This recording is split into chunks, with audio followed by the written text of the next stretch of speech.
Castañeda Hidalgo.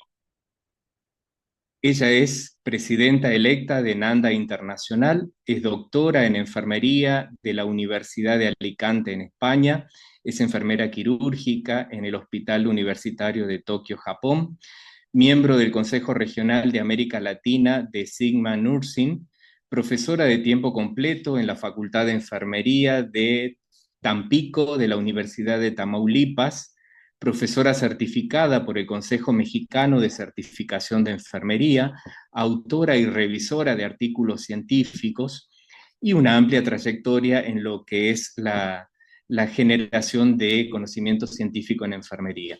A partir de este momento le damos el tiempo a la doctora Hortensia para que realice la presentación de su tema.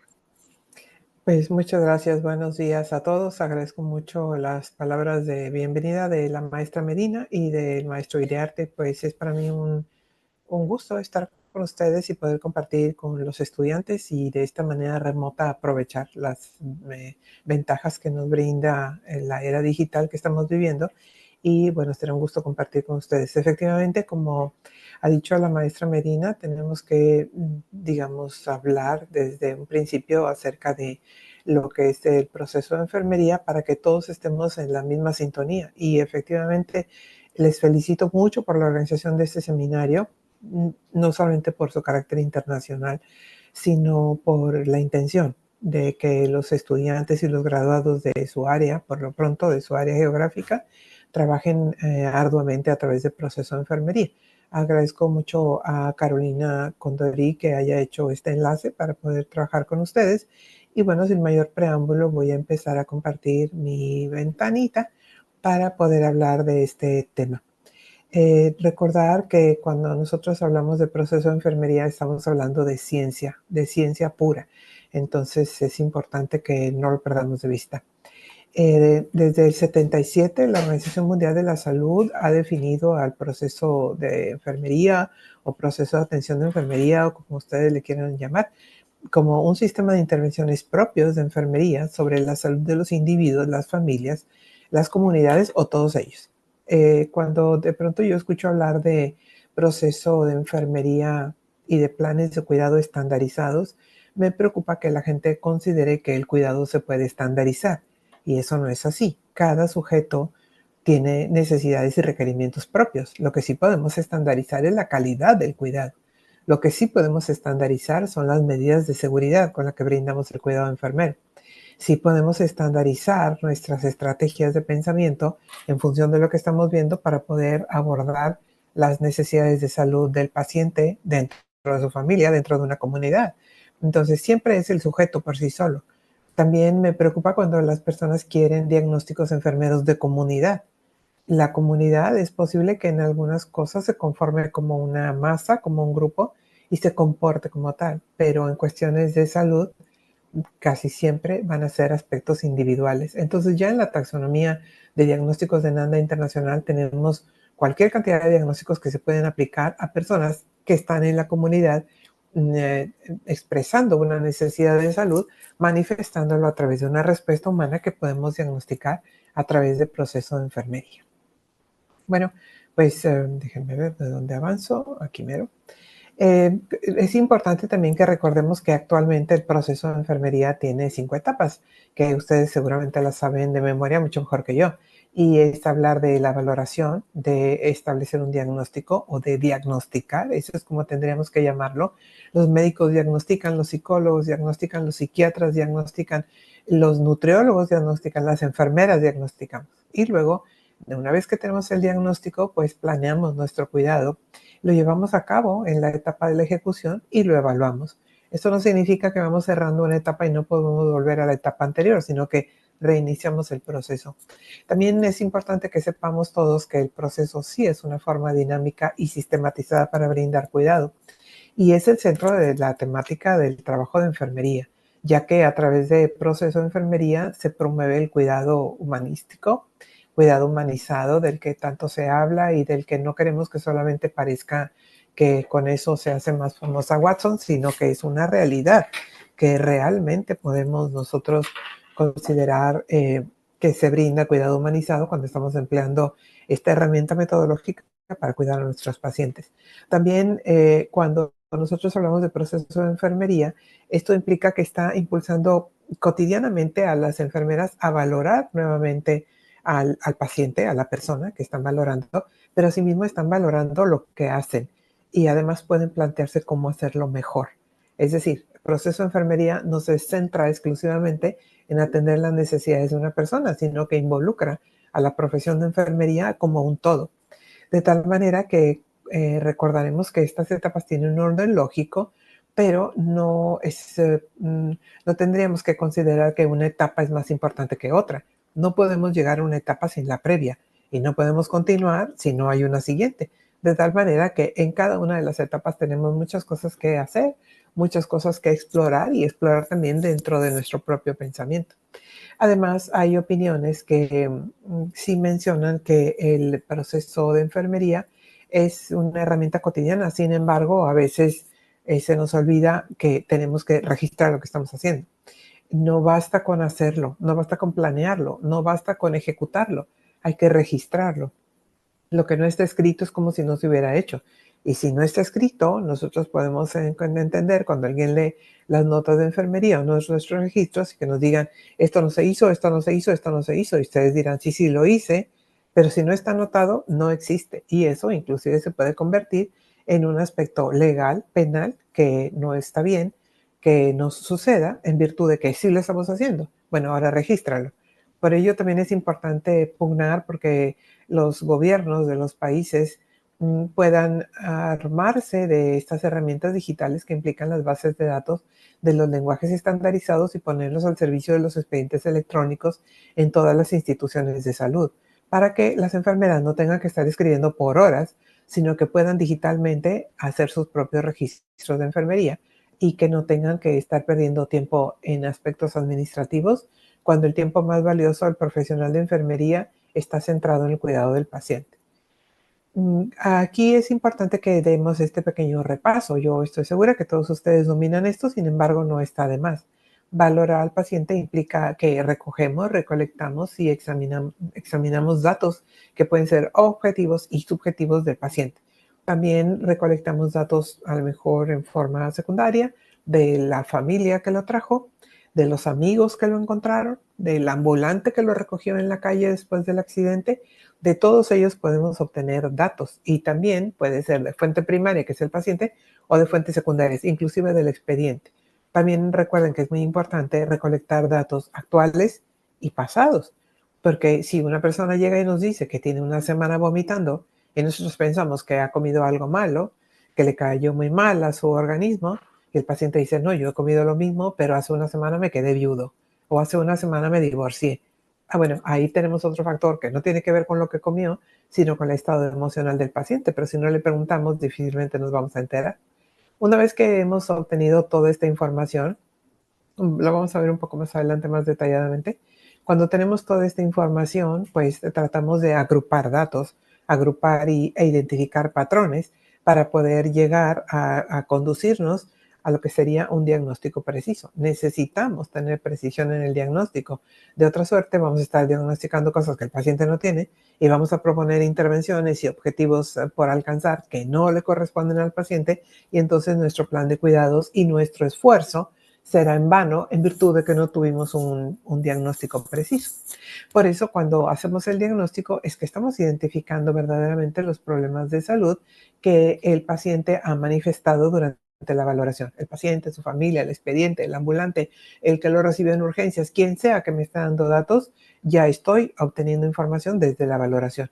Una vez que considero que el diagnóstico sí es y que corroboro que tiene tantos factores relacionados o tantos factores de riesgo, o que el paciente tiene estas características definitorias, que pertenece a este grupo de población en riesgo, que tiene estas condiciones asociadas, pues entonces trataré de establecer un diagnóstico más preciso, de tal forma que una vez que haga eso podré empezar a planear el cuidado.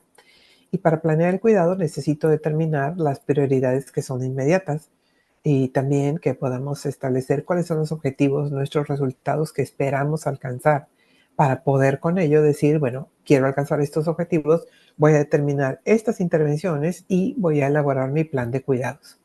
Recuerden que los aspectos de las respuestas fisiopatológicas del paciente necesariamente casi siempre tendrán que tener prioridad sobre las respuestas humanas, y esas respuestas humanas mayormente tienen que ver, digamos, en el orden de prioridades. Primero atendemos los aspectos físicos. Cuando nosotros tenemos en urgencias a un paciente que ha sido atropellado y que tuvo una amputación traumática, es posible que tenga un proceso de hemorragia en su miembro pélvico izquierdo que ha perdido de forma traumática, y el paciente ya se dio cuenta y el paciente está muy triste y está llorando. Pero lo que urge es la hemorragia, lo que urge es posiblemente la fractura expuesta, ¿no? Eso es lo que urge, el dolor que pueda tener el paciente. Luego ya resolveremos lo del duelo, pero sí tenemos que establecer prioridades. Cuando nosotros ejecutamos el plan es que ponemos en marcha todo lo que sabemos y vamos a estar valorando el estado de la persona antes de actuar. Ya dijimos que tenía esto y esto y yo lo valoré así y así, pero cuando llego otra vez con el paciente para empezar a implementar las acciones, es posible que tenga que volver a hacer una valoración por lo menos generalizada otra vez para saber si el paciente está en las mismas condiciones que hace un momento que antes de elaborar el plan de cuidados. También voy a llevar a cabo las intervenciones de enfermería, y recuerden que solamente tenemos dos tipos de intervenciones de enfermería, y ellas son las intervenciones independientes y las intervenciones interdependientes. Es decir, no hablamos ya de intervenciones eh, dependientes, puesto que sabemos que entre más hablemos de enfermería basada en evidencia y proceso de enfermería, uso de las taxonomías, y también entre más hablemos de la práctica autónoma e independiente de enfermería, entenderemos que nosotros tenemos una interdependencia con otras profesiones de salud, de cuidado de salud, pero no dependemos de ellos. Entonces, es importante que allí establezcamos cuáles son las acciones, las intervenciones interdependientes que vamos a llevar a cabo y las intervenciones independientes. Ahora, hubo un tiempo en que las personas se basaron en el modelo de Carpenito, que era el modelo bifocal. Era lo que se le ocurrió a ella para resolver los problemas, y era un poco seguir el modelo biomédico. Sin embargo, conforme hemos ido avanzando y tal vez trabajando en la profesionalización de enfermería y tal vez empoderando el desarrollo de este continuum que debemos de tener hacia la profesionalización, entonces hemos entendido que ese modelo se usó en su momento, bueno, pero ahora podemos trabajar a través del modelo tripartita, que es el modelo que propone Kamitsuru y que se encuentra en el libro de la taxonomía de diagnósticos de Nanda Internacional. A través de este modelo nosotros podemos interactuar de manera ágil, fluida, entre lo que establece el médico tratante, entre lo que establece la institución para la que trabajó y entre lo que establece la práctica independiente de enfermería. No está peleada una con la otra. Las tres las tenemos que cumplir, pero eso no significa que dependo, sino que interactúo con ellos. Es importante establecer estas diferencias. Entonces, cuando hemos hecho todo esto, es posible que podamos llegar a lo que sería la evaluación del paciente. Por lo tanto, una vez que hemos llevado a cabo, ejecutado intervenciones de enfermería, pues volveremos a evaluar cómo encontramos al paciente después de que lo intervenimos, qué pasó, cómo respondió el paciente, se resolvió el diagnóstico, sigue igual, y para ello tenemos que utilizar, ya lo saben, la taxonomía de resultados, la taxonomía de NOC, y la taxonomía de NOC tiene indicadores de resultado, que ahí ustedes los van estableciendo y tienen una escala tipo Likert para poder hacer esa calificación. Pero eso solo es una calificación que nos indica el estatus actual del paciente y a dónde creería yo que está, a través de mi razonamiento diagnóstico, hacia dónde creo yo y de mi pensamiento crítico, hacia dónde creo yo que lo debo de llevar, o dónde lo debo de mantener, o por lo menos que no disminuya en estas calificaciones que he obtenido de esta escala de tipo Likert. Entonces, lo que tendríamos que estar considerando es que una vez que yo voy a hacer la evaluación, los números ya no tienen mucho sentido. Lo que necesito es una evaluación cualitativa. Y eso significa que ahí en el plan de cuidados voy a escribir o voy a describir la evaluación que hice, pero ya de forma cualitativa, ya no de forma numérica. Y la forma numérica es solamente para guiarnos para seleccionar nuestras intervenciones.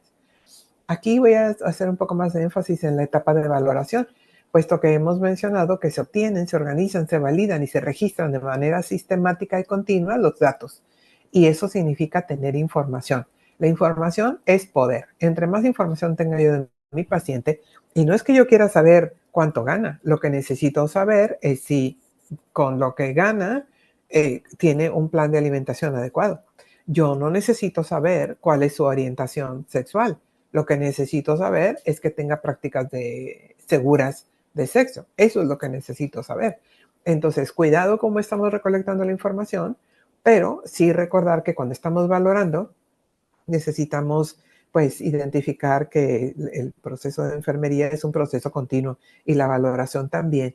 Es decir, aunque estoy implementando el cuidado, eso no importa, yo de todos modos sigo valorando al paciente y lo estoy interviniendo y lo sigo valorando. Vamos, que la valoración y la evaluación no concluyen nunca. Mientras está el paciente bajo mi cuidado, yo sigo valorando. Aquí hay algunos componentes que me gustaría compartir con ustedes. ¿Cuál es la prioridad que establecemos para recoger o recolectar datos? Y eso se va a determinar, pues, en qué condición se encuentra el paciente, ¿no? El paciente puede seguir platicando y me puede seguir dando información, pues qué bueno. Pero si el paciente está en una condición muy crítica o grave, lo que necesito es recolectar información que me ayude en breve a establecer un plan de cuidados. Y eso puede ser, digamos, un patrón respiratorio ineficaz o como mencioné antes, pues algún problema de la circulación, como podría ser la hemorragia o una conmoción, etcétera. O sea, vamos a ver cuál es la condición del paciente y tenemos que identificar cuáles son los datos pertinentes conforme vamos recolectándolos. Entonces, ya había yo mencionado que no solamente preguntamos al paciente, la familia es el prestador de atención de salud que llegó y lo trajo en la ambulancia, etcétera. El proceso también de recolectar datos también es sistemático. No empiezo a preguntar con quién vive y si tiene vacunas. O sea, yo voy en orden para que tenga yo una información clara y además que la pueda documentar de forma organizada. Cuando hablamos de la recolección de datos, hay tres formas, tres métodos en los que yo puedo obtener información contundente y eso es a través de la entrevista del paciente. Y para yo poder ejecutar una buena entrevista, debo de tener un buen uso del idioma. El castellano es un idioma extraordinario que nosotros tendríamos que estar cuidando en lugar de deteriorarlo. Tendríamos que cuidarlo para hablar cada vez un mejor castellano con el cual nos podemos entender perfectamente entre los prestadores de servicios de salud, el paciente, la familia, los tomadores de decisiones, los que impulsan políticas de salud, etcétera. De tal suerte que para que yo pueda decirle al estudiante que lleve a cabo una entrevista para recolectar datos, tengo que enseñarle al estudiante cómo dirigirse al paciente, cómo hacerle las preguntas, cómo mantener una actitud continua de respeto y consideración por la persona que está entrevistando, etcétera. Entonces, al mismo tiempo que estoy entrevistándolo y tengo cuidado cómo le pregunto las cosas, cómo me dirijo a él, en qué tono le hablo, cuál es la velocidad que tengo que llevar para la entrevista, al mismo tiempo estoy observando al paciente. ¿Cómo me contesta? ¿Tiene temor de la madre que está ahí por un lado? ¿Esa chica trae golpes? ¿No sabe la madre que ella tiene una pareja? O sea, todo eso tengo que estarlo observando yo para no poner en riesgo a mi paciente. Además, si el paciente me dice que no tiene nada, pero yo lo veo que está sucio, que su ropa está deteriorada, que el paciente parece que no tiene nada de autocuidado con su persona, que el paciente se ve desnutrido, pues aunque él me diga nada, nada, yo tengo que estar observando que algo está pasando. De tal forma que tenemos que no solamente estarle preguntando cosas al paciente, sino estar observando al paciente. La observación, a ustedes se los dijeron desde que estaban en primer semestre o en el primer curso de su escuela, de su universidad, que la observación es muy importante en enfermería. No podemos perder de vista nunca que las enfermeras tenemos que estar observando en cualquier área. En mi caso particular, yo soy enfermera quirúrgica y siempre en quirófano tengo que estar observando el campo de acción, ¿verdad? Cómo están interviniendo al paciente. Tengo que estar observando con todo cuidado mi mesa de mayo y mi mesa auxiliar y también volteo a ver el aspirador y también volteo a ver todas las gasas que están allá y yo voy viendo si ha perdido mucha sangre el paciente y también estoy viendo en qué plano van para saber qué sutura voy a pedir. Vamos, que estamos observando siempre todo. Y no significa solamente ver al paciente por encima, sino observar. La observación es más allá que verlo, sino que yo necesito también saber qué le tengo que observar. Si yo no supiera que la cianosis peribucal me indica un intercambio totalmente inadecuado de gases, pues por más que yo lo vea azul al paciente, no me va a significar nada. Entonces, en enfermería tenemos que tener un antecedente de conocimiento de las ciencias que apoyan el trabajo de enfermería para poder identificar un fenómeno que está sucediendo. Y luego al mismo tiempo haré, para poder colectar toda esta información, puedo hacer una exploración física. La exploración física se lleva en orden y el orden se llama cefalopodal. Ustedes lo pueden encontrar en 10,000 sitios que sigue diciendo cefalocaudal. Y es otra vez un error de interpretación del idioma, ¿no? Porque los humanos no somos cocodrilos, los humanos no tenemos cauda, los humanos tenemos pies. Por lo tanto, el orden es cefalopodal. Y en este orden voy viendo pues dónde están insertados los pabellones auriculares y también puedo darme cuenta si el paciente tiene algún nódulo, si el paciente tiene exoftalmos, si está perdiendo cabello, si lo que sea. Yo en la observación y en la exploración voy recolectando información.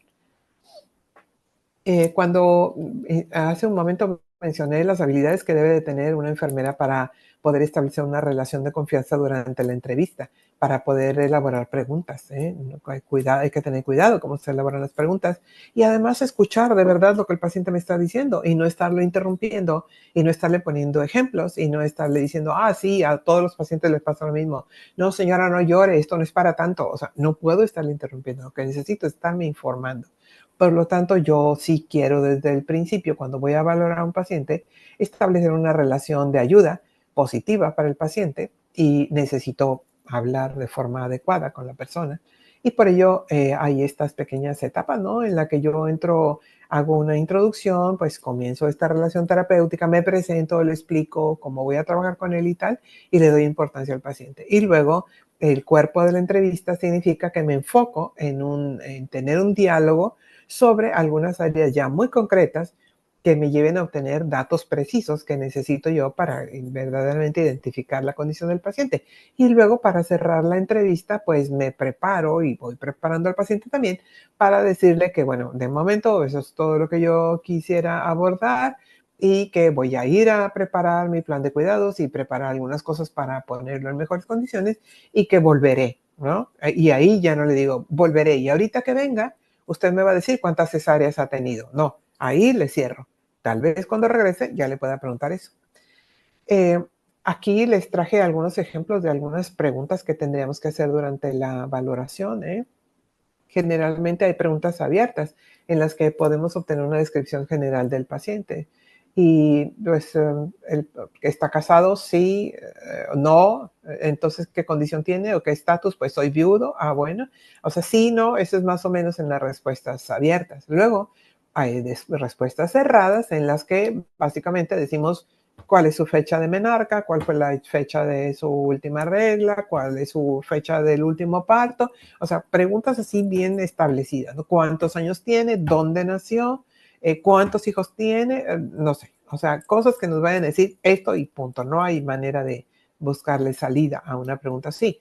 Luego tenemos algunas preguntas sesgadas en las que tal vez le podamos preguntar algo, pero obtengo más información. Por ejemplo, usted durante su semana consume alimentos que provengan de proteína animal y la persona va a decir, no, ¿cómo cree? Yo tengo 24 años de ser vegetariana, yo no como nada de eso y tal.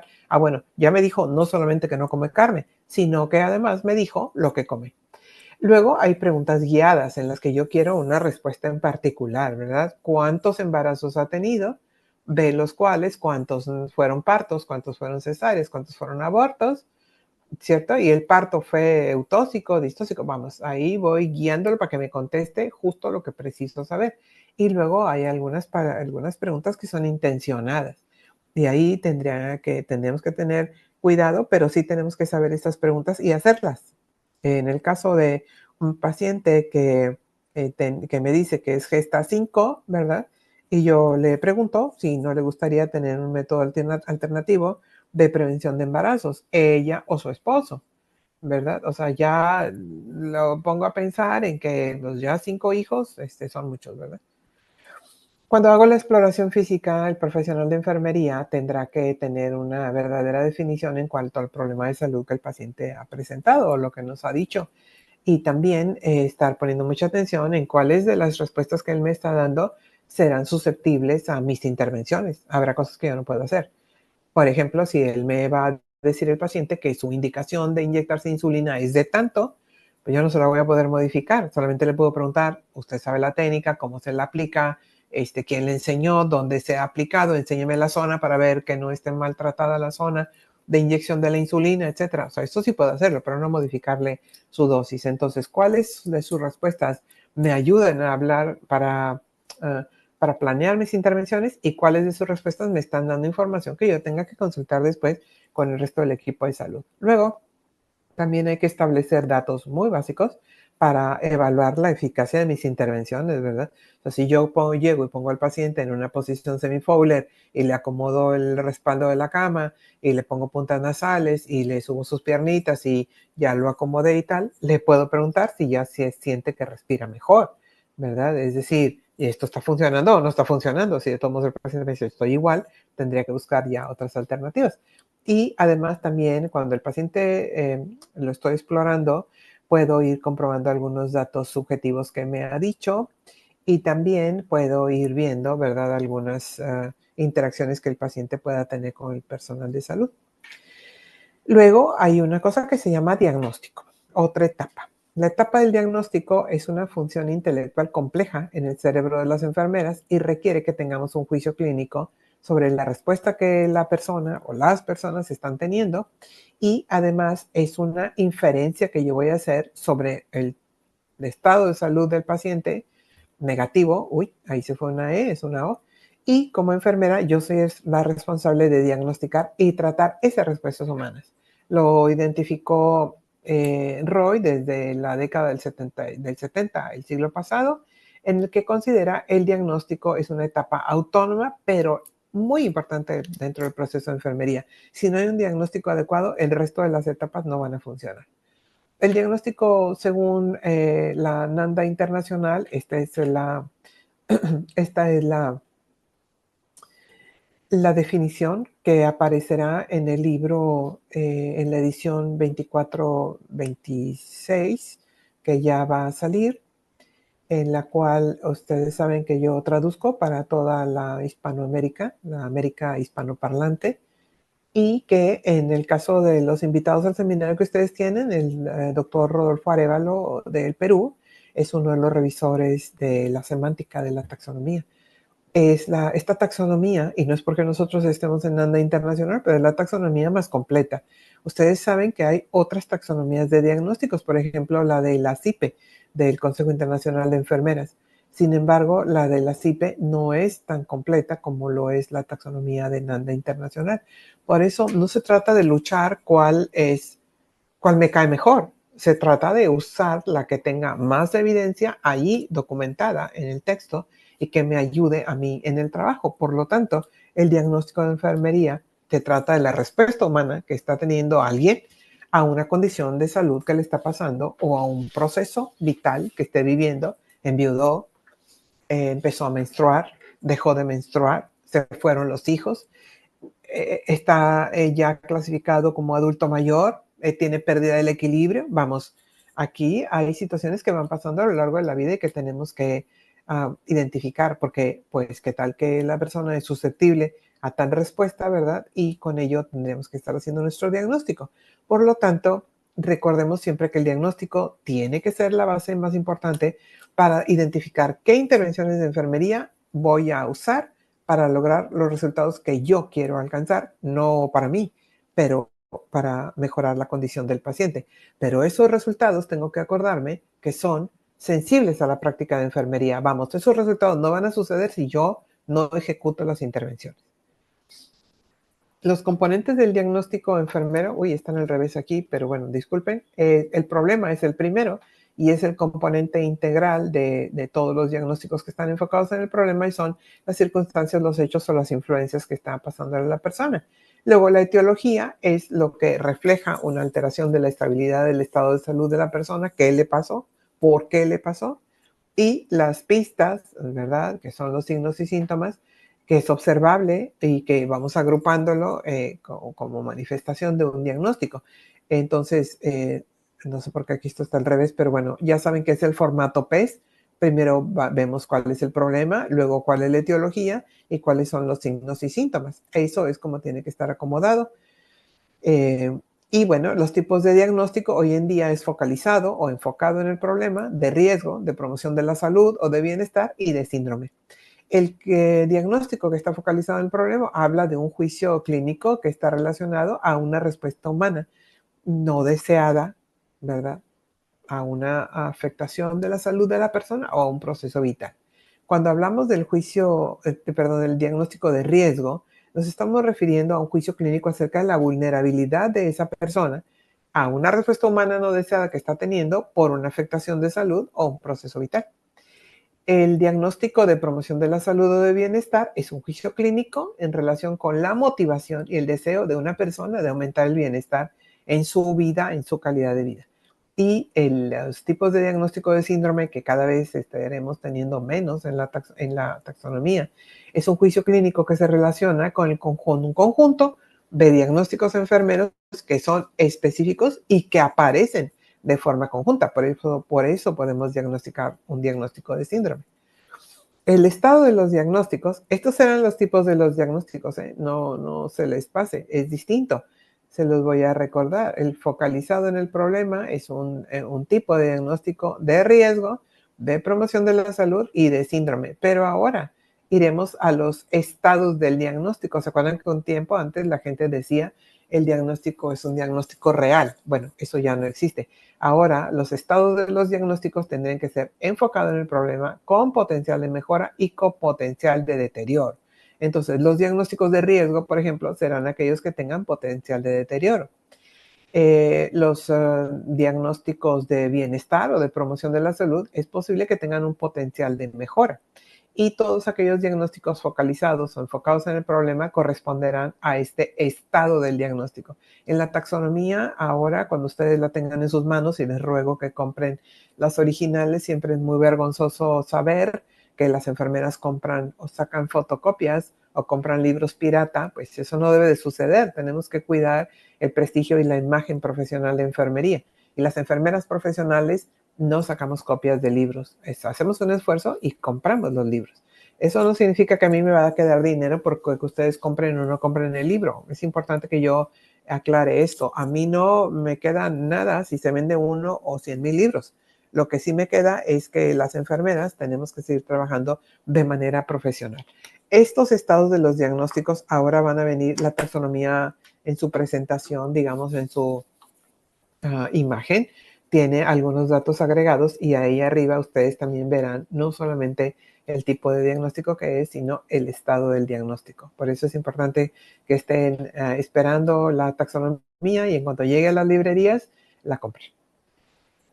Para recordar esto, quiero decirles que la estructura de los diagnósticos se basa en que, por ejemplo, Nanda desde un principio tiene como objetivo estandarizar los diagnósticos de enfermería y por eso los han estructurado en dominios, clases y diagnósticos.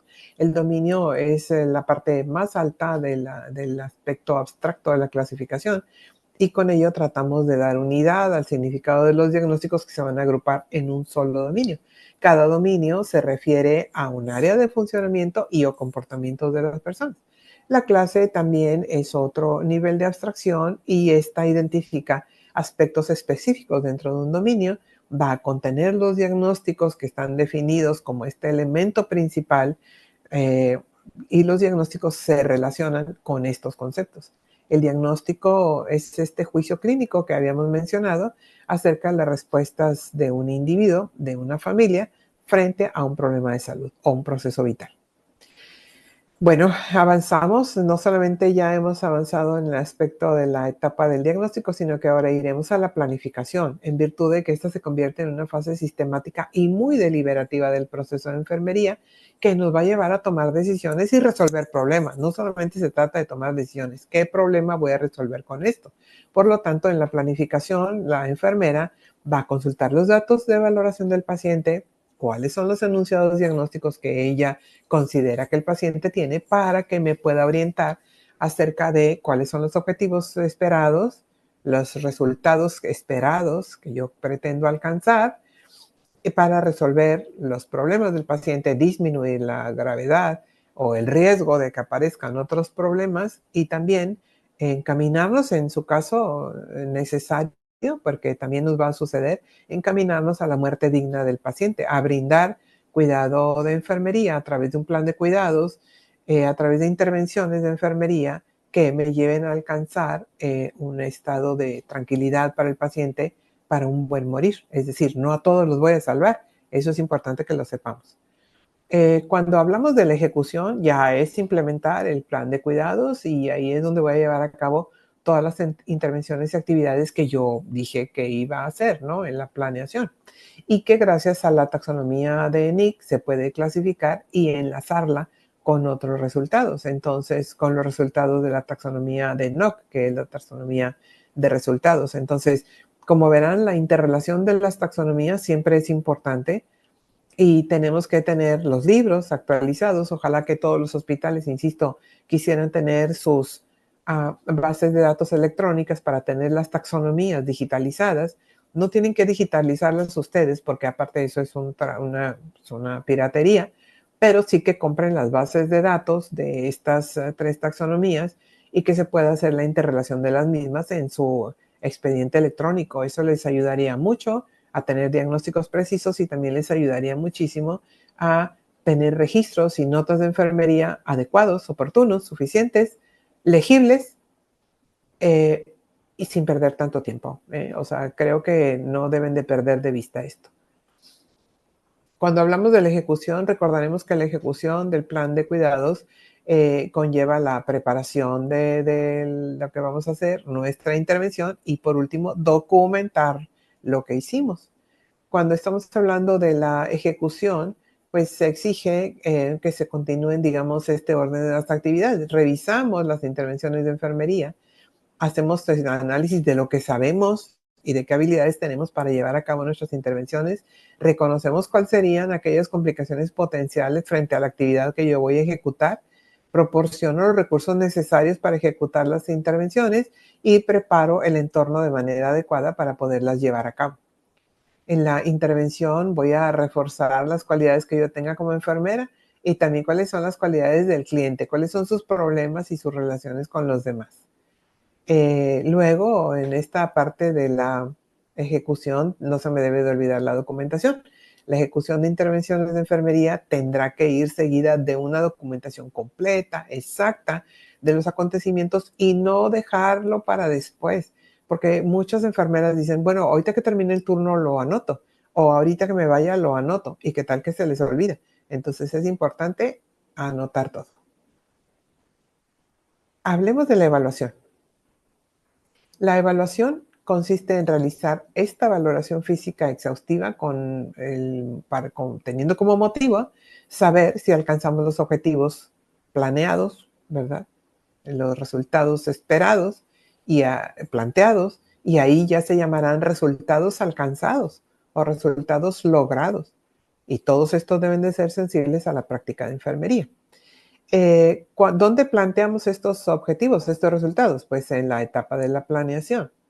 En esta valoración final, que es la evaluación, no solamente, como les dije hace rato, hablaremos de la puntuación diana, sino de la explicación cualitativa que se tiene de todo lo que ha sucedido y eso nos llevará a tener más visibilidad del trabajo profesional de enfermería.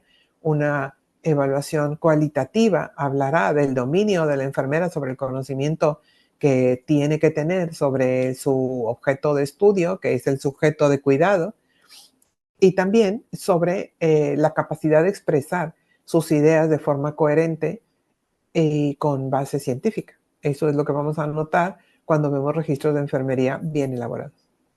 En el proceso de evaluación voy a ver si alcancé las metas o resultados que yo planteé para el paciente y también voy a identificar qué factores influyeron de forma positiva o negativa para el logro de los resultados, qué sí me ayudó, qué no debía de haber hecho, qué no tengo que volver a hacer para poder alcanzar resultados. Bueno, para ir cerrando esta presentación y darles oportunidad a sus preguntas y respuestas, quiero recordarles que el proceso enfermero, proceso de enfermería, proceso de atención de enfermería, como ustedes le quieren llamar, es lo mismo, Y ahora quiero decirles que además lo están llamando proceso del cuidado de enfermería y sus siglas son PCE, es decir, que el nombre no nos debe de arredrar, el nombre nos debe de ayudar a pensar que tengo una herramienta metodológica basada en el método científico para resolver problemas del paciente, en el cual yo debo de llevar a cabo 5 etapas cotidianamente con todos los pacientes, y estas 5 etapas van a ser planeadas y puedo ejecutarlas y puedo llevar a cabo intervenciones y diagnósticos cuando estoy utilizando de manera asertiva las taxonomías, ¿no es cierto? La interrelación de las 3 taxonomías. Cuando esto sucede, estoy utilizando estas herramientas que me permiten reflejar mi trabajo intelectual como enfermera y también lo manual, también las habilidades y destrezas que tenga yo para intervenir al paciente. Además, pues esto nos va a permitir mantener investigación para plantear nuevos diagnósticos posiblemente, o para afinar resultados e intervenciones para que no desde el libro, ¿no? O sea, cuando lo que está ya en la taxonomía de intervenciones, esas son las que están documentadas y las que están con evidencia científica. No puedo inventar las mías.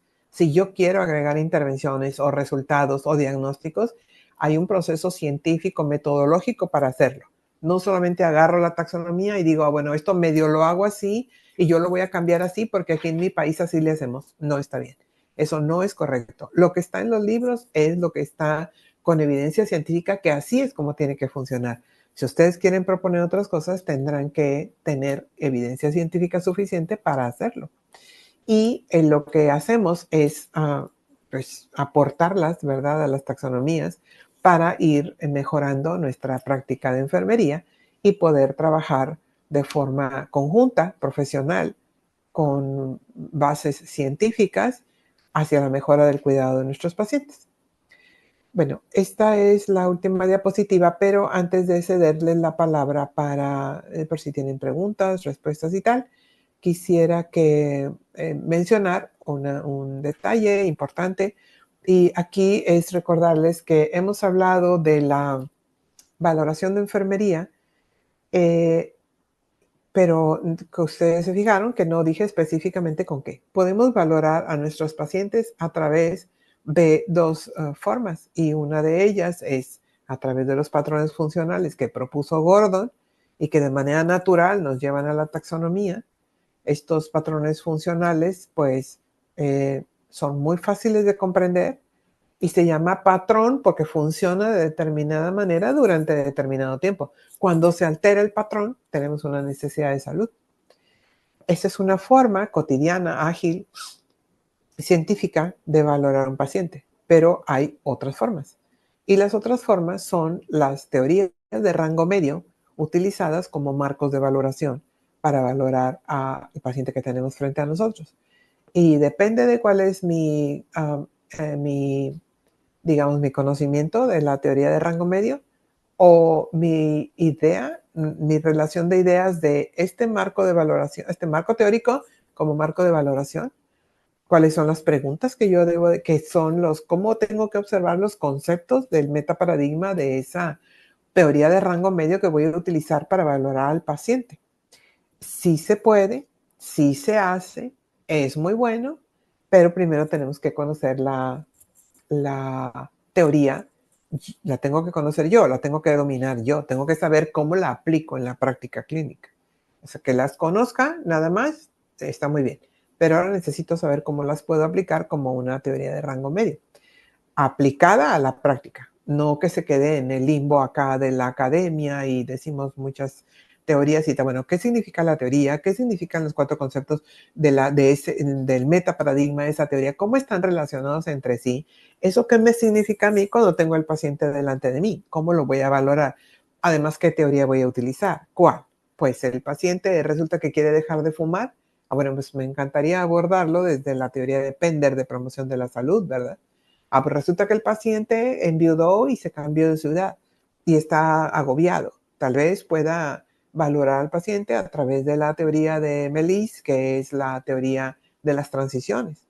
pero tal vez tengo una madre que ha tenido a su bebé recientemente y ha llegado a su casa y se siente descolocada porque pues es la primera vez que es madre y tal, y pide ayuda, y yo como su enfermera de comunidad voy y la visito y puedo hacer un plan de cuidados basado en la teoría de Roy de la adaptación, porque la madre tiene que adaptarse al crío, el crío tiene que adaptarse a la vida extrauterina, la familia tiene que adaptarse al nuevo rol de la madre, a un nuevo habitante en la familia. Entonces, ¿cuál es el caso? Pues, ¿qué teoría voy a utilizar yo? Y he visto muchos marcos de valoración acerca de Henderson, porque parecía también como el más fácil, ¿verdad? Es muy fácil la teoría de Henderson, que es la teoría de las 14 necesidades, y claro, la necesidad de respirar, la necesidad de dormir, la necesidad de alimentarse, la necesidad de eliminar, es muy fácil de utilizarla como un marco de valoración. Pero no quiero que se queden ahí, no es la única. Podemos hacer valoración con otros marcos teóricos, pero tienen que ser teorías de rango medio porque son las que son verdaderamente aplicables a la práctica clínica. De otra manera nos vamos a quedar muy en el limbo, muy acá, y no podemos aterrizarlo. Lo que necesitamos es aterrizarlo para que las personas puedan utilizarlos y les sirva en su práctica clínica. Y entre más estemos utilizando los marcos de valoración basados en marcos teóricos, eso significa que estamos probando la teoría y ya veremos qué tal nos funciona, y ya veremos también qué tanto sabemos nosotros de la teoría, y también ya veremos qué tanto yo como enfermera soy capaz de utilizar marcos teóricos en mi trabajo cotidiano, y no solamente saber que hay teorías y modelos.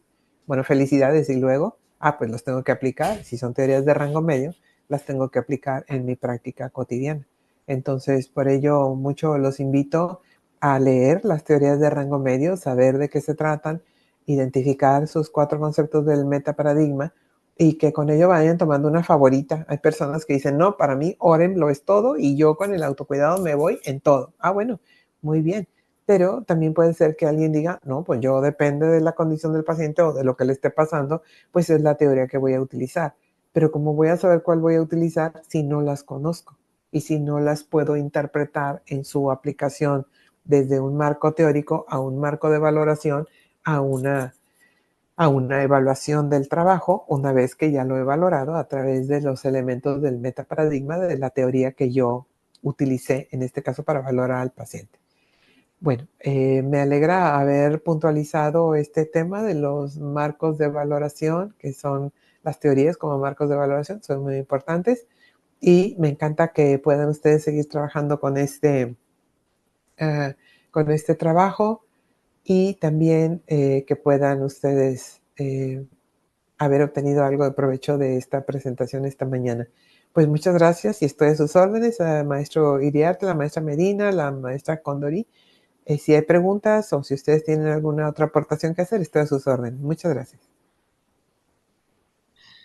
Muchísimas gracias, Hortensia. La verdad que impecable la presentación y muy oportuna, sobre todo para repensar nuestras prácticas y entender, perdón, ahora sí, para repensar nuestras prácticas y poder entender y usar esto, que me parece muy interesante, estos marcos de referencia que tenemos desde nuestras propias teóricas y poder llevarla a nuestra práctica. Muchas veces quedan solo desde el aspecto teórico, como muy bien planteaba Hortensia, desde la academia, pero hay una distancia entre lo que sería la academia y la práctica del cuidado directo en base a estos contextos, ¿sí? Sí. Bueno, a partir de este momento vamos a habilitar un espacio de preguntas para los que deseen realizar preguntas.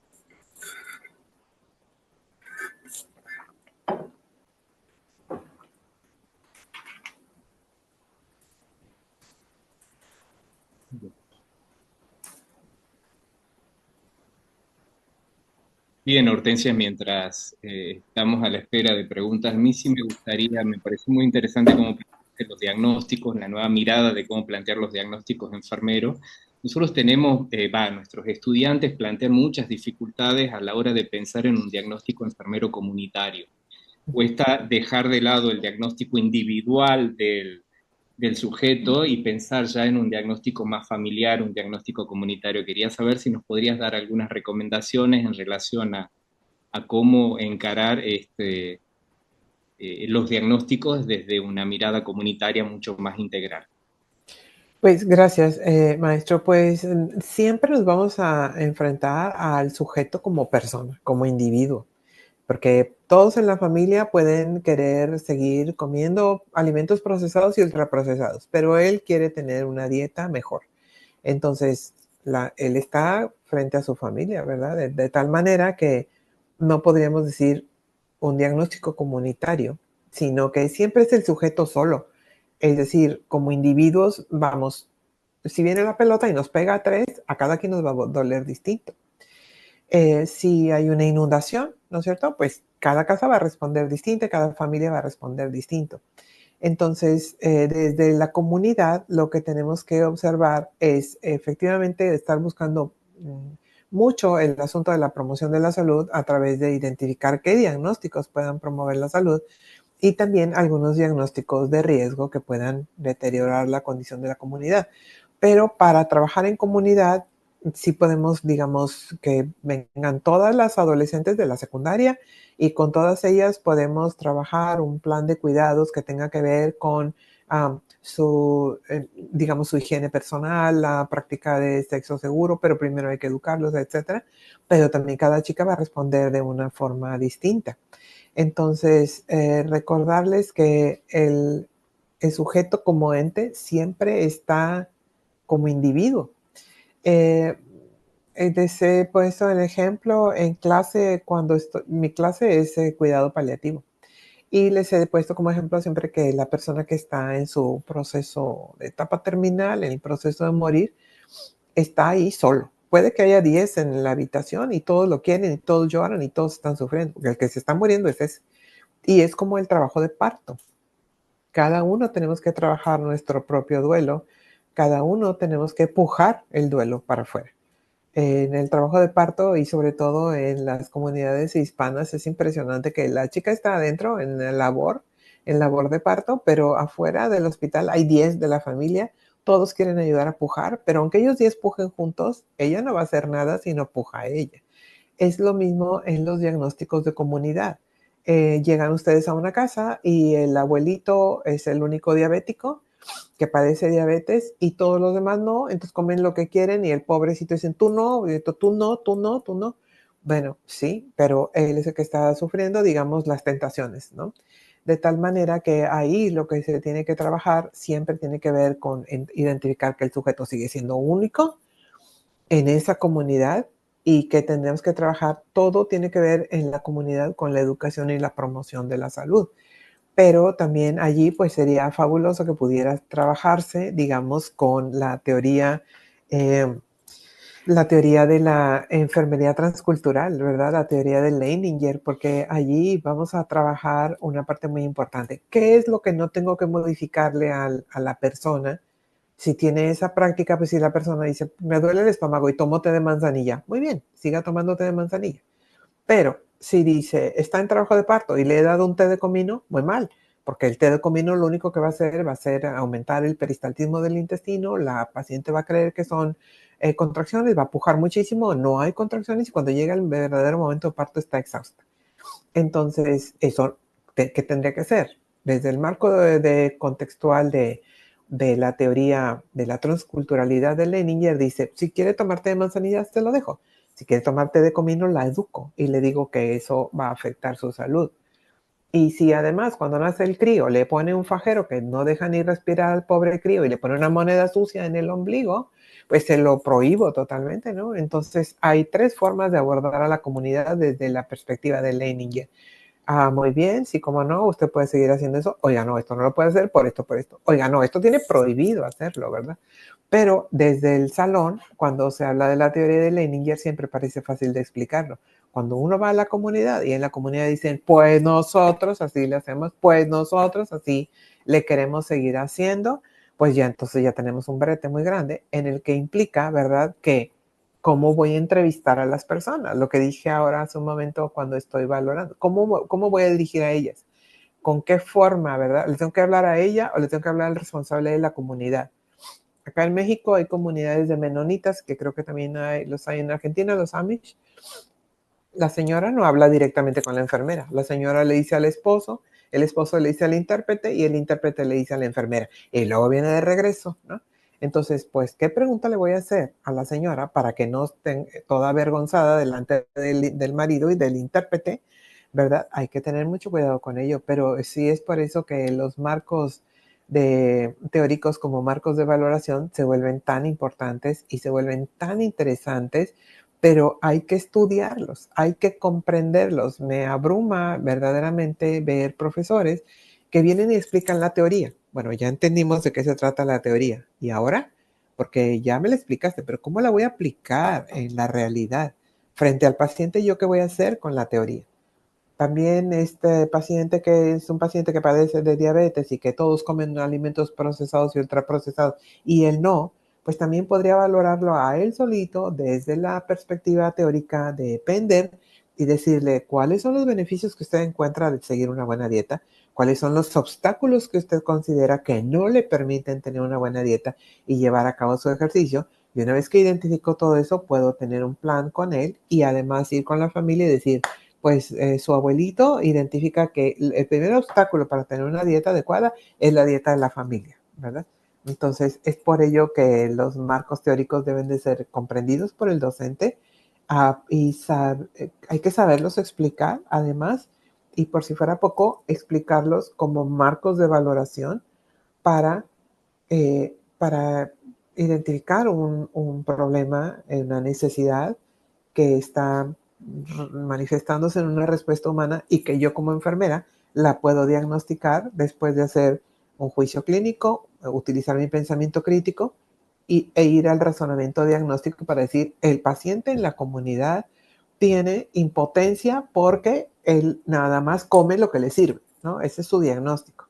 Bueno, ese diagnóstico ya no viene, quiero decirles que se ha modificado para la nueva edición, ya no tendríamos el diagnóstico de impotencia, pero hay otros, ¿no? Y estamos hablando, por ejemplo, de alfabetización en salud. Ese es un diagnóstico que van a utilizar muchísimo en comunidad y que esperanzadamente con estas modificaciones que se le han hecho les sea muy útil para la práctica comunitaria.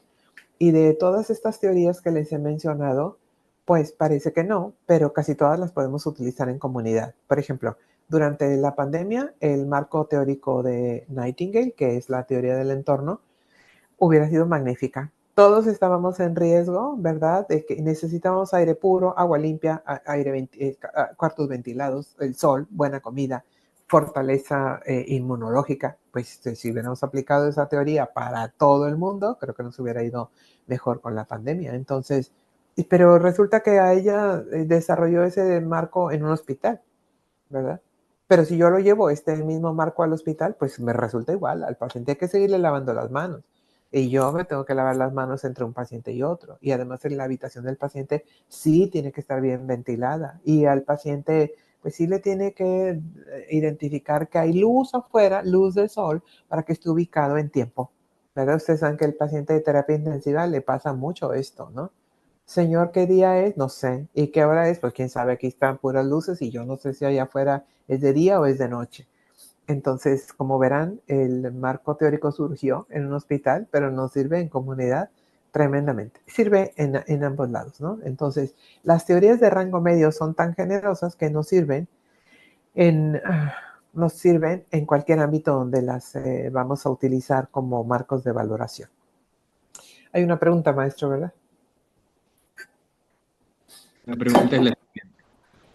Bueno, por un lado quiere felicitar la doctora por la presentación.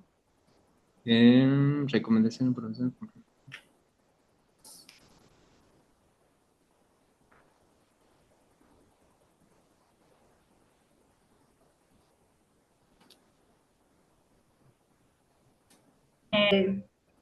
Ahí voy a leer la felicitación. Dice, más que preguntar, quiero felicitar a la doctora Castañeda Hidalgo. Siempre son muy acertadas sus ponencias, las recomendaciones que proporciona son completamente aplicables a la operatividad y gracias a ella he podido evidenciar en la práctica la aplicación del proceso enfermero y la documentación de los planes de cuidado de enfermería. Infinitas gracias. Pues Joaquín, gracias, Gabriela, me alegra haberla servido. Adelante, Joaquín maestro. nos dice, buenas tardes, me quedo en duda en cuanto a los estados del diagnóstico. ¿Por qué ocurre el cambio en los nombres que estos tenían? Este cambio en los estados del diagnóstico ya cambiaron desde hace 2 ediciones de la taxonomía. Estos cambios no son nuevos. Que de pronto algunas personas no leen esa parte teórica del libro y no se enteran de cómo se llaman, pues eso sí es un fenómeno que hemos visto infortunadamente muy cotidianamente. Pero todos los cambios en la taxonomía, cualquiera que venga, es porque se siguen, digamos, purificando los diagnósticos y asimismo estamos también siempre tratando de incorporar las actualizaciones de la ciencia. La ciencia avanza, no nos podemos quedar obsoletos y es por eso que cada 3 años tenemos una nueva edición de la taxonomía. No se trata de vender libros, se trata de evidenciar el conocimiento científico de enfermería que está allí en la taxonomía. Y todo lo que cambia en la taxonomía tiene que ver con estar revisando de manera cuidadosa si ese es el eje del diagnóstico, si va en ese dominio, si le corresponde a esta clase, si faltaba una clase que se ha agregado, ahora ya no tenemos 47 clases dentro de los dominios, sino que tendremos 48. Se agregó una clase al dominio del confort. Entonces, esto es en función de que veíamos muchos aspectos mentales que no se estaban atendiendo y que, bueno, había que incluirlos en algún lado y por eso se agregó esta clase. Asimismo, se han cambiado las etiquetas de muchos diagnósticos para que tuvieran que ver con el foco del diagnóstico. Se ha agregado un nuevo foco, ya no son 7, son 8. Entonces, todo esto tiene que ver con un análisis de qué nos está dando la evidencia científica en la actualidad, cuáles son las nomenclaturas que estamos escuchando y también mucho de ello tenemos que recordar que la taxonomía de diagnósticos está incluida en SNOMED y también se tiene que hacer referencia a la incorporación de la taxonomía con las normas de calidad de ISO. Entonces es por ello que no solamente se observa cómo evoluciona la ciencia, sino todas estas formas de tener la taxonomía incorporada en algunos registros digitales y también la nomenclatura que van recibiendo. Entonces, si ustedes se fijan, antes el diagnóstico que hace ya desde hace 2 taxonomías, desde hace 2 ediciones, se llama enfocado en el problema, antes era el diagnóstico real. ¿Real? ¿Real para quién? ¿Verdad? Entonces ahora entendemos que el diagnóstico está enfocado en el problema. ¿De quién? Del paciente. Por eso es algunas de las explicaciones que tenemos. Sin embargo, los diagnósticos de riesgo no ha cambiado, ¿no? Sigue siendo un estado del diagnóstico, pues de riesgo. Y si es de promoción de la salud, pues tiene un potencial de mejora y un potencial de deterioro. Y por eso se llaman así los estados de diagnóstico ahora, porque tenemos que identificar si este diagnóstico tiene un potencial de mejora, bueno, a detonar ese potencial. Si tiene un potencial de deterioro, a prevenir el deterioro. Por eso es que también se están hablando de esta forma con los nombres de los estados de los diagnósticos. Espero haber contestado.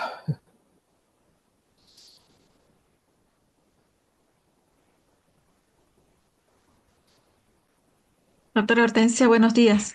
Le Hola. quería preguntar, sí, que nos ilustre un poco. Nosotros manejamos mucho lo que son aspectos vinculados a la prevención primaria. O sea que justo me da pie para indagarle acerca de los diagnósticos de riesgo y de potencial de salud y con qué teorías lo podemos enfocar en el momento de diseñar un plan de estudio o de encarar lo que sería la educación en enfermería para principalmente en la parte del área comunitaria. Gracias, Elizabeth. Bueno, recuerden que el nombre del diagnóstico es potencial de mejora.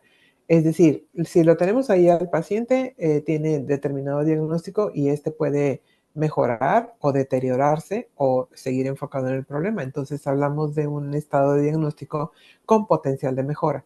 Y como mencioné hace un momento, pues, ¿qué tanto dominio tiene la profesora acerca de determinada teoría? Hay universidades, particularmente en México, he visto que todo su plan de estudios está cimentado en la teoría de Oren. Todo tiene que ver con el autocuidado, pero eso es la elección que ellas han tenido. Hay otra universidad en el norte de México que todo su trabajo tiene que ver con el cuidado humanizado según Watson. Entonces, esto habla de los referentes teóricos que ellos utilizaron y también, digamos, de las preferencias que tuvieron para decidir con cuál teoría se podrían sustentar sus planes de estudio. Sin embargo, y siendo yo una verdadera apasionada de las teorías de rango medio, yo personalmente no me casaría con una en particular. Yo tendría que ver qué está pasando, ¿verdad? ¿Cuál es el caso que tengo frente a mí? Y con cuál de estas teorías de rango medio puedo yo abordarlo. Pero para poder tomar una decisión así, se tiene que estudiar mucho la teoría, se tiene que saber y mucho de las teorías. Vamos a decir que quizás no van a abarcarlas todas, pero entre 4 o 5, ¿cuáles serían para ustedes las mejores? Y de esas 4 o 5 que tengan más preferencia o que les parezca más interesante o les parezca que con ello pueden abordar el fenómeno de estudio, pues entonces estudiar muchísimo de esas 4 o 5, pedir a los estudiantes que hagan valoraciones según la teoría.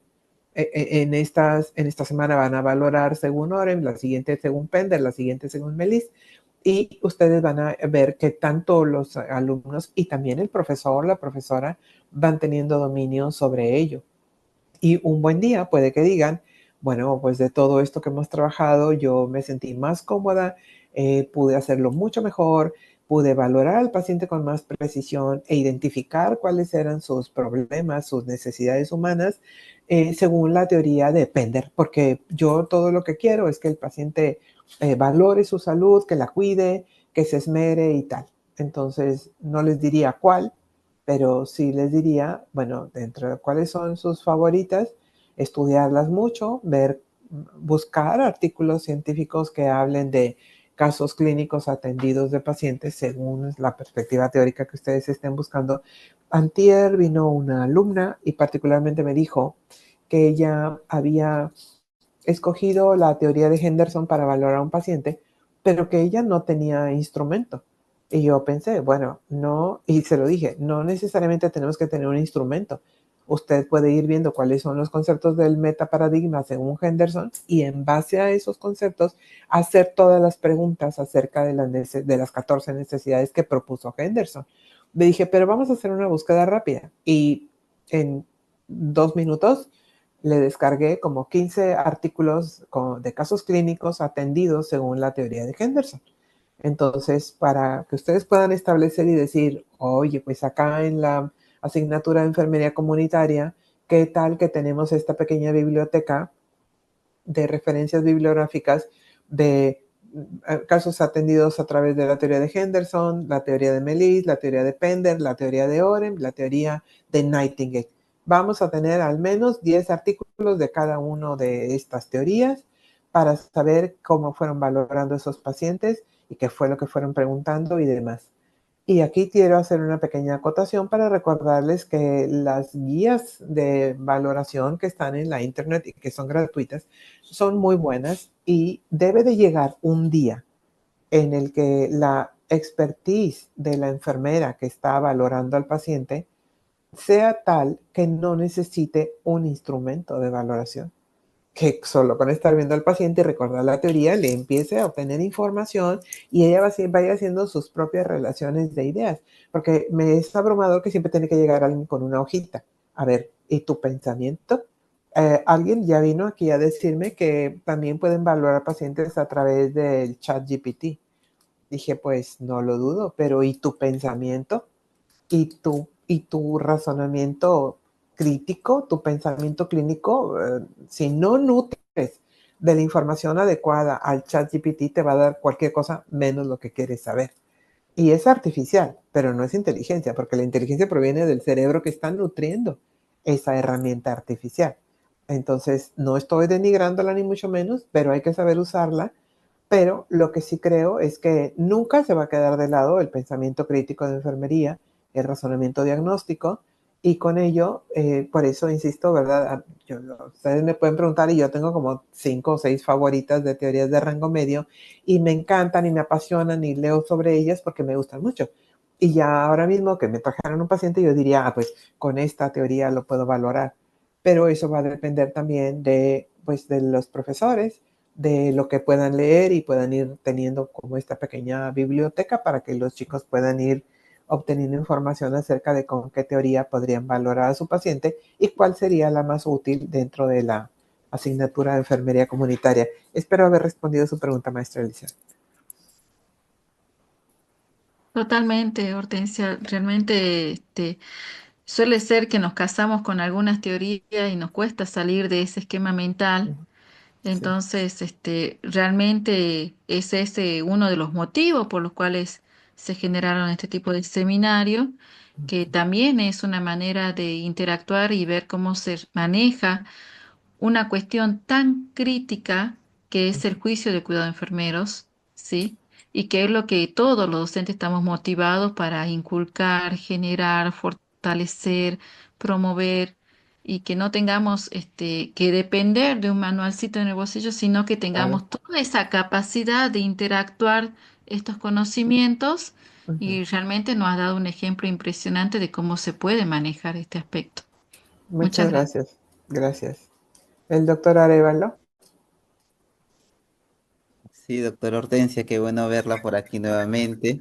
Es un gusto siempre para mí escucharla y definitivamente al equipo que ha organizado este curso es bastante importante porque lo que nos ha mencionado la doctora Hortensia es importante, ¿no? El tema de no direccionar teorías específicas para el estudiante, ¿no? Regularmente, por ejemplo, en nuestra universidad lo que hacemos es que en todo el bloque del primer ciclo le damos todas las teorías y él es el que toma la decisión respecto a qué teoría va a tomar para una situación específica, ¿no? Si bien es cierto, por ejemplo, nosotros manejamos mucho Virginia Henderson cuando estamos en unidades muy complejas. Utilizamos Marjorie Gordon cuando estamos, por ejemplo, en comunidad, que nos va bien con eso. Entonces, pero va a depender mucho de qué criterio utilices para abordarlo al paciente en base a esa teoría. Pero es también importante entender y siempre lo dice la autora Hortensia y también lo ha dicho la autora Hedren en algún momento, los libros son instrumentos, son guías que nos ayudan a la toma de decisiones. No es que tome las decisiones por nosotros porque somos nosotros los que evaluamos, los que vemos. Y nunca me voy a olvidar de algo que dijo la doctora Hedren en algún momento, ¿no? Muchas veces el enfermero piensa que el paciente ingresa al hospital y ya tiene un diagnóstico enfermero, ¿no? Hay pacientes que no tienen la necesidad de tener un diagnóstico enfermero y el libro muchas veces no te lo va a dar. Y ahí tenemos que utilizar mucho nuestro criterio clínico para poder abordar ese cuidado, ¿no? Y nada, esto, doctora Hortensio, yo le quería hacer una pregunta y era en base a, desde su experiencia eh, en cuidados paliativos, porque usted maneja todo este tema, ¿qué teoría recomendaría abordar con este tipo de pacientes, ¿no? Que se encuentran en su etapa final y que para los que no somos especialistas en el área y nos ha tocado abordar este tema, nos cuesta mucho la toma de decisiones? Ahí en el chat les puse el nombre de la teorista, es la teoría del confort y la teorista es Kolkaba. Y la otra teoría es la teoría del cuidado al final de la vida. Estas dos teorías se van a centrar en eso, en proporcionar confort al paciente, pero no solamente Kolkaba, sí, se dedica a todo el confort, pero confort emocional, confort físico, etcétera. Y en la teoría del cuidado al final de la vida, un poco se trata también en el aspecto de identificar qué es lo que le proporciona no solamente confort al paciente, sino tranquilidad. Entonces, ahí está el apellido de una de las teoristas, la teoría de Kolkaba es la teoría del confort y ahora les voy a poner la teoría del cuidado al final de la vida o final tranquilo de la vida. También lo pueden conseguir así, es decir, lo pueden buscar así. Final tranquilo de la vida son unas enfermeras europeas las que desarrollaron esta teoría. Es bastante nueva, tiene práctica, tiene aplicación práctica cotidiana. Entonces, con estas dos teorías creo que podrían hacer las valoraciones adecuadas y además enfocarse realmente en el cuidado paliativo porque sabemos que al paciente ya no vamos a resolverle su dilema de salud o su problema de salud, pero sí queremos que esté tranquilo y además merece estar tranquilo al final de la vida, de tal manera que la teoría de Kolkaba es muy bonita. Yo sugiero que la puedan leer y documentarla y platicamos después cómo le fue con estas dos teorías. Y sí, exactamente, Ruland y Moore son las, Oscar González, gracias. Ruland y Moore son las autoras de la teoría del cuidado al final de la vida o el final tranquilo de la vida. Gracias, Oscar. Bien, Lorena Cardoso quiere hacer una pregunta, doctora. Buen mediodía, gracias por la presentación. ¿Por qué cree usted que nos cuesta a los enfermeros aplicar el PAE? Hay una evidente brecha entre la teoría y la práctica diaria. Quiero decir, durante la formación académica el PAE es transversal, pero al momento de entrar al campo laboral todo cambia y por lo menos en su contexto. Me parece que esta es una situación un tanto universal, que ahora mismo se le ha dado cada vez más énfasis a enseñar enfermería a través del proceso de enfermería, y los que están estudiando enfermería mayormente son personas jóvenes que quieren desarrollar su pensamiento, su trabajo y digamos, sus referentes teóricos. Y yo puedo atestiguar esto en el caso del doctor Arévalo y en el caso de Carolina. A los dos les conocí muy antes, ¿verdad? Hace algunos años, y han tenido un desarrollo excepcional hacia el uso del proceso de enfermería y hacia el uso adecuado de la interrelación de las taxonomías. Pero tienen una ventaja y es que lo acaban de aprender, le están viendo el referente teórico, están viendo las ventajas científicas que tiene de trabajar con ello, y es posible que por ser jóvenes tengan la disponibilidad, el ánimo de querer hacer las cosas bien. Sin embargo, ya en la práctica encontraremos algunas enfermeras que dicen, pues yo así he trabajado 30 años y tú no me vas a venir a contar cómo hacerlo. Y ya con eso tenemos un obstáculo tremendo, ¿verdad? Yo sí quiero decir que todo el mundo puede seguir aprendiendo, no importa la edad que tengan. Y sobre todo aprender a hacer las cosas bien y mejor. Creo que eso deberíamos de tener todo el mundo la disponibilidad de ánimo de seguirlo haciendo. Esto no lo estoy haciendo bien, hombre, pues dime cómo lo hago y yo lo trataré de mejorar. He visto también un fenómeno muy bonito, que es el que enfermeras ya, digamos, con más experiencia, enfermeras, digamos, maduras en su vida profesional, y llegan los estudiantes y dicen, oye, explícame qué es eso de proceso enfermero. Es decir, estas mujeres con un interés genuino y además sin pose de nada, dicen, yo sí quiero aprender, ¿verdad? Y me encanta que son los alumnos los que les explican a estas enfermeras todo lo que es proceso de enfermería, cómo hacer el plan de cuidados y cómo hacer la interrelación de las taxonomías. Y esas son las enfermeras que tendríamos que estar eh, pensando en hablar con ellas, ¿verdad? Que todo mundo podemos seguir aprendiendo, que no importa cuántos años se haya hecho así, siempre es bueno cambiar para hacerlo mejor y aportar lo que es la verdadera ciencia de enfermería y no quedarnos solamente obedeciendo órdenes o ya cansadas y agotadas. Bueno, si ya es esto tanto el hastío, vete a casa. Pero mientras estás en la práctica, hazlo bien.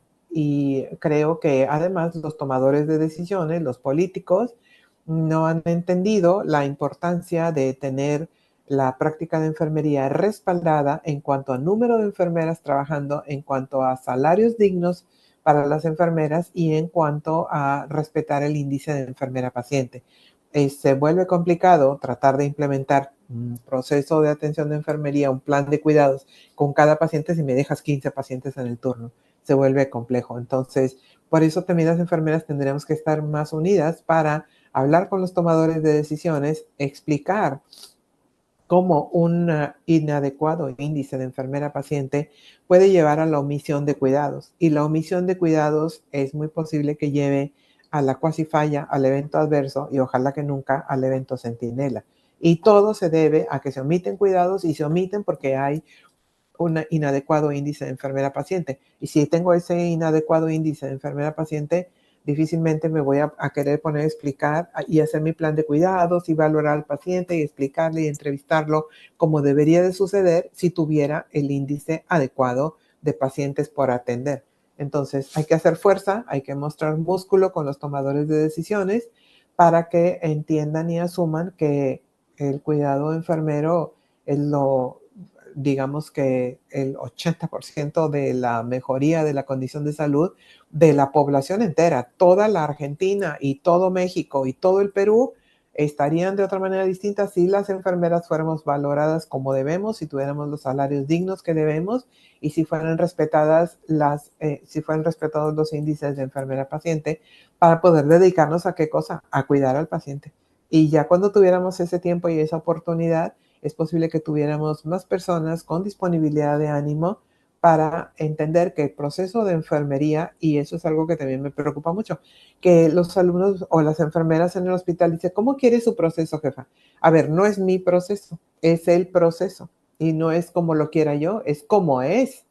Así como en clase de cuidados paliativos siempre les explico que la muerte no es la mala del cuento, la muerte es nada más. Que nosotros le ponemos calificativos es otra cosa. Pero el proceso enfermero no es mi proceso. ¿Cómo quieres su proceso? No es mío, es tuyo, porque es tu proceso de pensamiento. Cuando yo llego al área de urgencias y encuentro al paciente y veo que está golpeado, que está vomitando, que está medio pálido y tal, ya estoy pensando, porque el proceso enfermero es un proceso de pensamiento. Lo que tengo que escribir es el plan de cuidados. Pero yo ya desde que veo al paciente sé inmediatamente que tengo que cambiarlo de pijama, que tengo que acostarlo, que tengo que buscarle, instalar una vía periférica para rehidratarlo y que además tengo que limpiarlo y tengo que saber por qué está vomitando, qué le pasó y tal y tal. No he escrito ni una sola palabra, pero yo ya decidí intervenciones que van a ayudar a mejorar la condición del paciente sin que nadie venga a decir nada.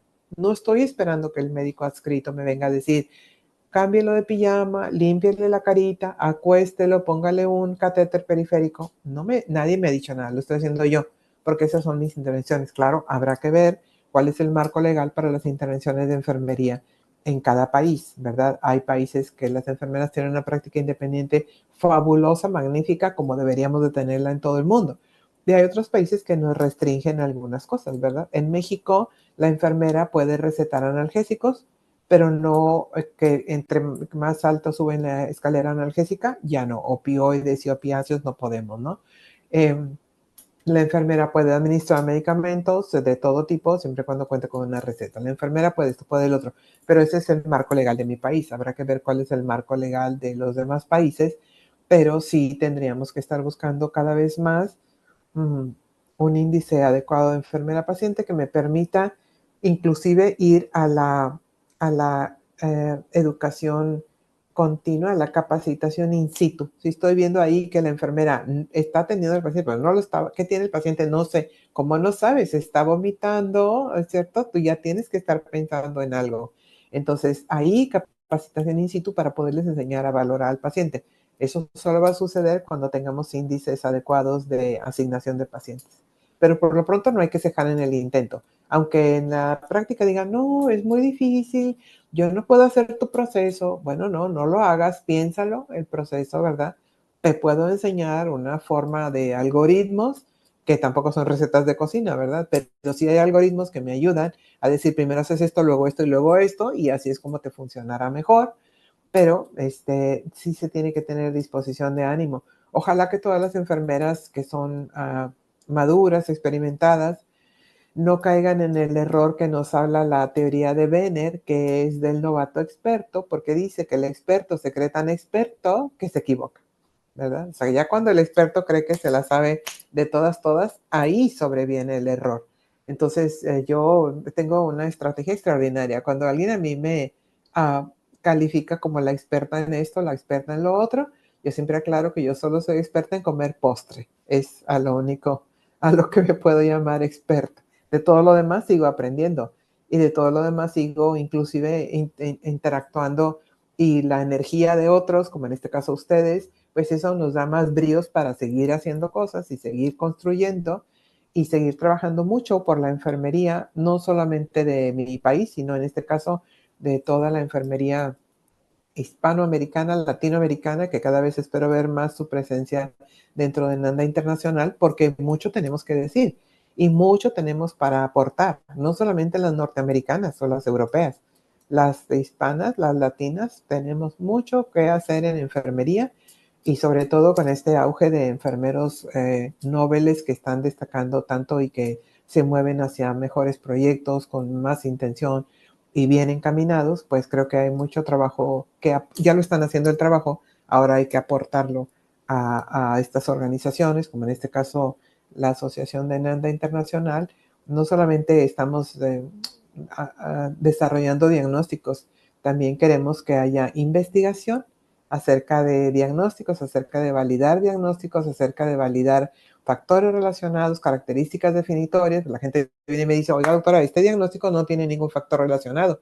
Exacto, porque eran síntomas o algunas condiciones que no podía identificar, que no podía atender la enfermera de forma independiente. Entonces no era un factor relacionado.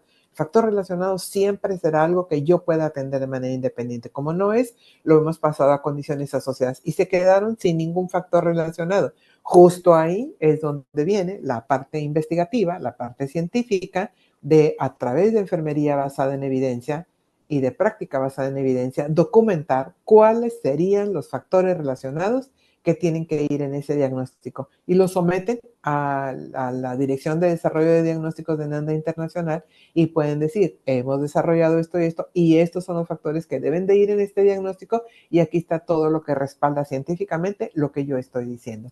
Entonces, el trabajo no solamente es de la asociación o quienes la integramos, sino de todos los profesionales de enfermería y que les guste hacer investigación y que puedan seguir aportando su conocimiento y su nombre a la ciencia de enfermería mundial.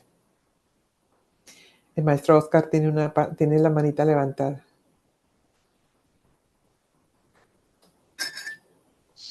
Buenos días. Un saludo para todos en Argentina, a la doctora Hortensia, al colega Rodolfo. Cordial saludo. Doctora Hortensia, si usted me lo permite, quisiera apoyar una cosa frente a una respuesta de una de las personas que están en el chat, Sí. que hablan sobre el tema de una práctica, una técnica concreta frente al el manejo de las heridas.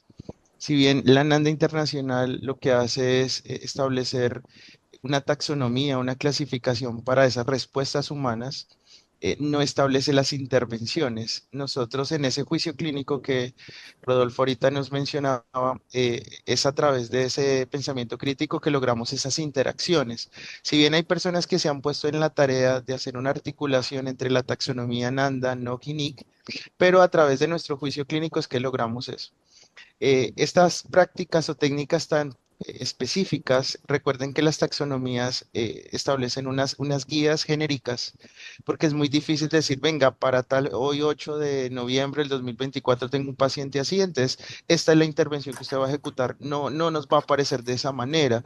Y a veces en esa ignorancia, algunos colegas pueden orientar en algún momento por desconocimiento a los estudiantes o los estudiantes tener esa falsa esperanza de que la taxonomía me va a decir específicamente lo que tengo que hacer, lo que tengo que decir. No. La taxonomía me facilita algunos procesos y me permite y me estimula que yo tome una decisión y en el momento de la ejecución lo pueda materializar. Frente a esta práctica concreta del crosting que usted plantea ya, Gabriel, eso es lo que usted puede hacer, materializar en la ejecución y esperamos en el próximo encuentro del 29, que hablaremos un poco de la ejecución, concretar un poco esos elementos de cómo en la comunidad yo puedo, por ejemplo, la taxonomía, en el caso de la taxonomía NIC me establece que debo hacer un manejo de las heridas, pero ahí no me dice qué técnicas puedo utilizar. Me da unas genéricas y yo después las personalizo con algo basado en la evidencia que reitera la doctora Hortensia, cómo las materializo y las especifico, porque tal vez yo voy a encontrar en la comunidad familias que no tienen un nivel educativo adecuado para poder darle manejo de esas heridas en la casa, si bien tenemos una deficiencia en las instituciones de salud, en los planes de alta. Creo que hay una tarea muy importante en la educación superior. Y es que al momento de que nos queremos entrar, cuando me asignan un sujeto de cuidado en el hospital, profe, pero póngame el más complicado.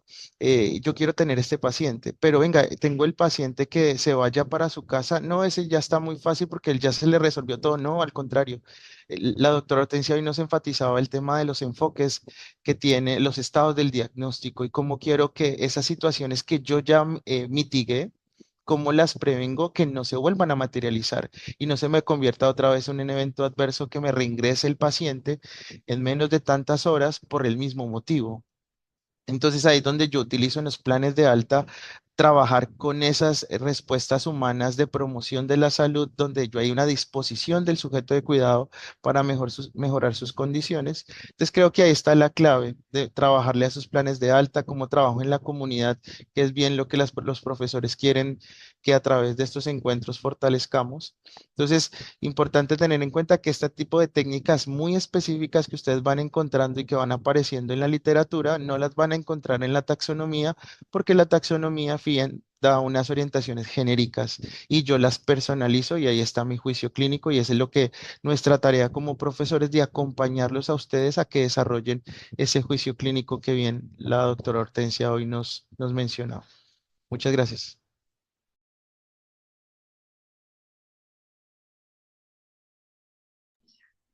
Bien, muchísimas gracias a todos por sus aportes. La verdad que fue muy enriquecedora esta jornada y bueno, ahora le vamos a ceder el tiempo a la profesora María Medina para que ella vaya haciendo el cierre de este seminario. Bueno, agradecerle nuevamente a la doctora, a todos los que están conectados. Y bueno, creo que la información que hemos recibido fue clara, importante, la verdad, esto de la actualización para seguir trabajando con el proceso de atención de enfermería, creo que es importante tenerlo en cuenta. eh, Buscar la información que necesitamos, la información actualizada, creo que va a enriquecer nuestro trabajo y eso quizás no lo vemos, no lo priorizamos como profesionales de salud y seguimos trabajando con información antigua, se podría decir, y qué importante es actualizarnos, ¿sí? No solo como docentes, sino como alumnos también. La propuesta, como decía la doctora, puede surgir no solo de los docentes, sino también de los alumnos, y eso hay que valorar. A veces los alumnos traen muchas cosas nuevas y nosotros las tenemos que considerar, las tenemos que tomar para mejorar, obviamente, la formación de estos profesionales. Bueno, así damos por finalizada esta primera jornada de la webinar internacional y desde la Facultad de Ciencias de la Salud de nuestra Universidad Nacional de Salta y la Asociación de Enfermería Comunitaria, agradecemos a cada uno de ustedes por su participación y los esperamos en el próximo encuentro del seminario. No nos olvidemos, tenemos una cita para el 15 de noviembre a horas 13 de Argentina. Los esperamos, esperemos que seamos muchos más. Muchas gracias. Muchas gracias, hasta luego, mucho éxito. Adiós.